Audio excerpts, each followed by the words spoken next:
Hey guys, so I just wanted to tell you a bit about my sort of pre-release, um, what happened towards me getting released and on the day I did get released. So just before I got released, uh, in the last couple of weeks, my time in prison, I had numerous appointments. I had one with Audio. I had a couple with the Employment Hub. I had one with healthcare. I should have actually got another day that I got released, but I had numerous appointments with my key worker and with the neurodermis support manager who supported me with plans for release. I've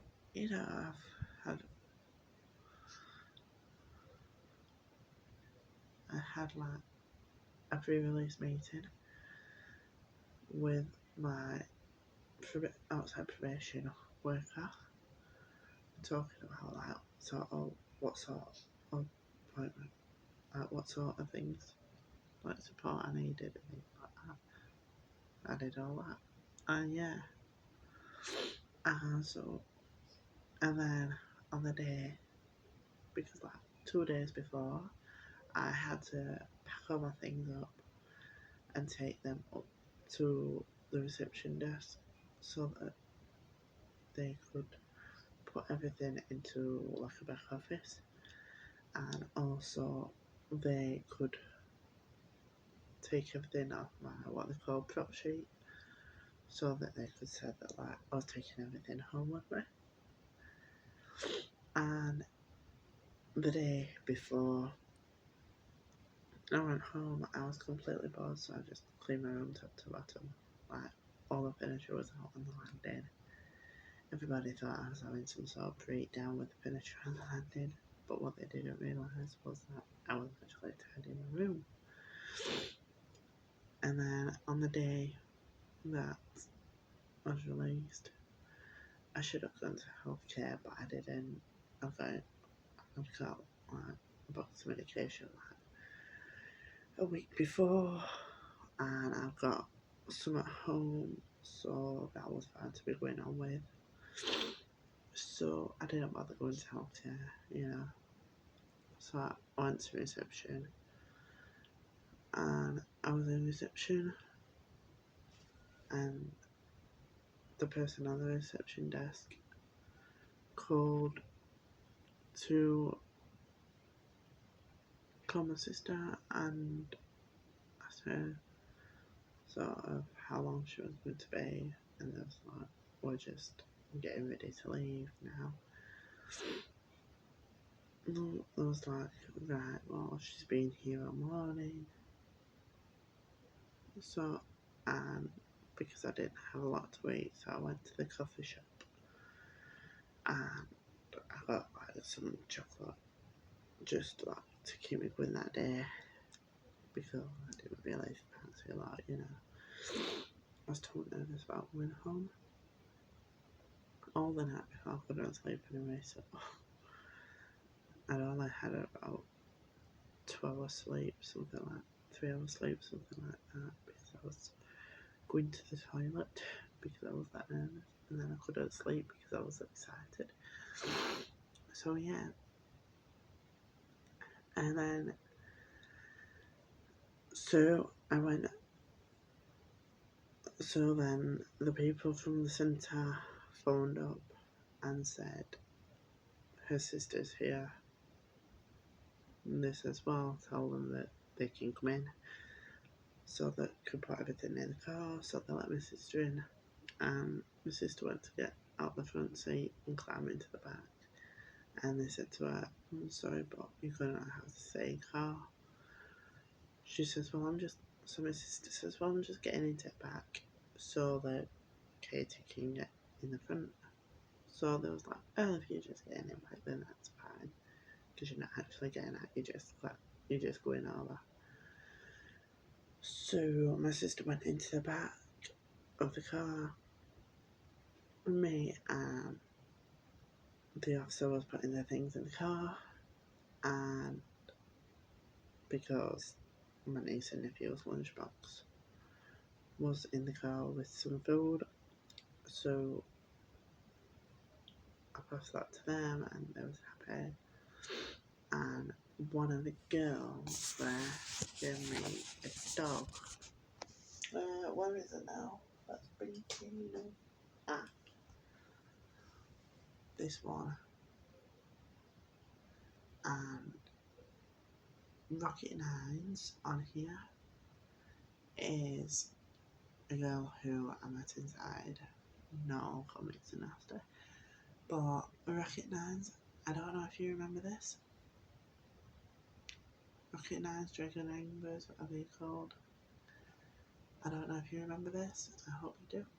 Still got it. It's still the win.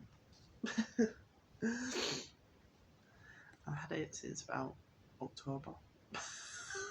So yeah. And then, so got in the car. You know, obviously I got my belt on. My brother-in-law reversed the car back and obviously went to the gate. And he was like, well, how do these gates open? I was like, just drive up to it. I was like, just drive up and stop on the line and the gates will open. So he went up, he stopped on the line and the gates opened. So I was driving out and I was waiting to come out, and there was a duck pond, like at the bottom, which was Askham Richard Lake, or Askham Richard Pond. And so I said to my niece and nephew, I said, are you going to say bye bye to the ducks? So they was going, bye bye ducks, see you, you know, as they don't always do, so they would do. And then obviously I got on my way to Sheffield. We got onto the motorway and I was like, can we have some music on? It's rather quiet. So we put the music on and we had Whistle on quite a few times. Jack Jones and Cal Scott song. So we had that on quite a few times because they love that song. So I started singing and my sister was like, oh no, silly after Katie's here. Yeah. So I got home, got back to Sheffield, got home, took my things inside, and then I had to go to the probation that afternoon. They'd given me like an hour and a half to get from York to Sheffield, so I ended up being late. So I called my probation worker and I was like, I'm sorry I'm going to be late, but I've only just got back to Sheffield. And she was like, that's fine, I'm not going to get you done because you just had to come from York, and obviously being on the motorway can be busy. So I did all that again. And so that night I didn't really sleep very well. And then the day after I went to my job centre appointment to do a good bit of stuff in it. As